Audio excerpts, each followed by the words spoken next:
Justiniškių mikrorajonas, urbanistinis peizažas, dominuoja tik betonas. Ankstyvės rytas žmonės dirba darbose, tik mažas berniukas vienas liko namuose. Sulaukė progos, kol darbė mama ir tėtis iš virtuvės pasiėmė seną aukštą taburetę. Jie nuneša į kambarį prieš veidrodį pastato, jis naudojasi tą rogą, kad jo nieks nemato. Iš sekcijos paėmęs lauko teniso raketę, mažom kojytėm užlipa jis ant taburetės, jis mažom rankutėm per raketę brauko ir nereikia jam draugų, nereikia eiti į lauką. Jis dainuoja savo dainą, savos kūrybos, toj dainoj pranyksta metafizinės ribos. Jis dainuoja apie tai, ką jis mato per langą, kai tėvas dukrytė dubasinas už langą. Kaimynai jo negali gyventi be baliaus, triukšmo 10 balų pagal Richterio skalę. Jo kiemas tai džiunglės turi savo taisyklės, ir jisai yra tas mauglis, kuris supranta jas. Jo dainos jam yra didžiausias ginklas už būvį, žodžius jisai naudoja kaip kontrolinį šūvį. Jis dainuoja ir jis jaučia, kad jo klauso milijonai ir gerbėjai nuo jo alpsta kaip katė nuo Valerijono.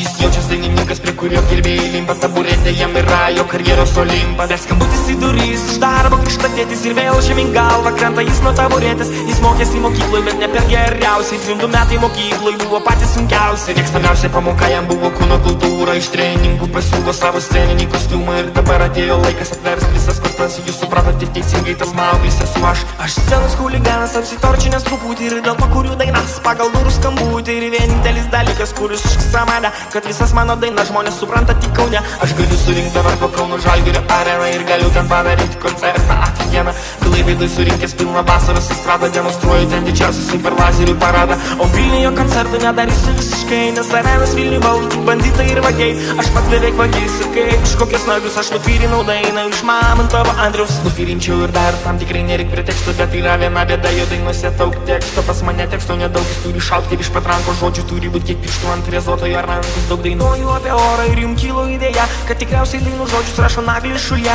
Bet tai nėra teisybė, aš pats rašau dainas, tik prodiuseris ištaiso man gramatinės klaidas.